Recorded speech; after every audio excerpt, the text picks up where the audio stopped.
Ngiyacela ukubingelela abapostoli, bingelela umama apostoli, bingelela abafundisi bonke, omama bafundisi, bese ngibingelela ibandla lonke egameni likaJesu Kristu. uJesu Kristu inkosi. Jesu Kristu inkosi. Bazalwane, umphambi wenu umama uFundlela uMathelezi kwaKwaZondi eNgwelezane.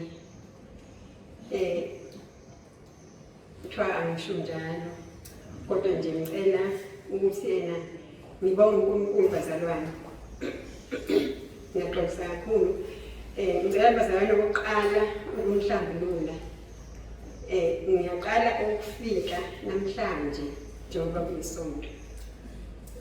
Sengike ngafika ngenkonzo kaJulayi, ngaphinde ngafika ngenkonzo yabesifazane. Kodwa ngibona ukuthi yena ngoba kusuke abantu sibaningi kakhulu, mhlawumbe ongibona manje uzothi awuhlaleleni lona ngoba ngiyaqala ukumbona. So ingakho ngiziyile. So bazalwane, ngiyafisa nje kakhulu, ngifuna ukuthi yena ngibonga icebo likaNkulunkulu. Hayi bazalwane ukuthi ngibiziwe, angibiziwe. Kodwa ngibonga icebo elokuthi yena ngilapha nje namhlanje khona umzalwane sikhonza naye owevamisa ukungithumelela izintshumayelo zasekhaya lethu.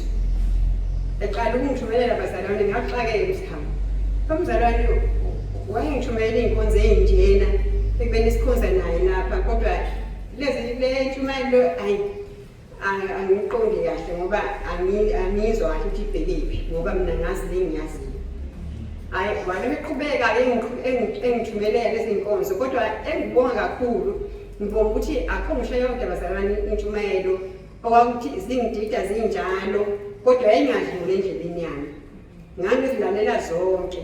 Ingakho ngithi yena ngiyacabanga ukuthi kwakuyicebo likaNkulunkulu lokuthi nami angizwise iqiniso lakhe linjengoba linjalo bazalwane. So ngiyambonga kakhulu uNkulunkulu. Uyeke athi-ke uapostoli Meshumayela ethi angishumayeli ivangeli elikhipha abantu emabandleni abo. Kodwa bazalwane kunzima. Kunzima, angisho lutho kodwa nje kunzima bazalwane. Ngiyamthanda kakhulu uNkulunkulu nami njengoba ngilapha nje ngikhona ungidonsile ngathi ake ngiyomfuna uNkulunkulu. Ngiyabonga kakhulu bazalwane. uJesu Kristu inkosi.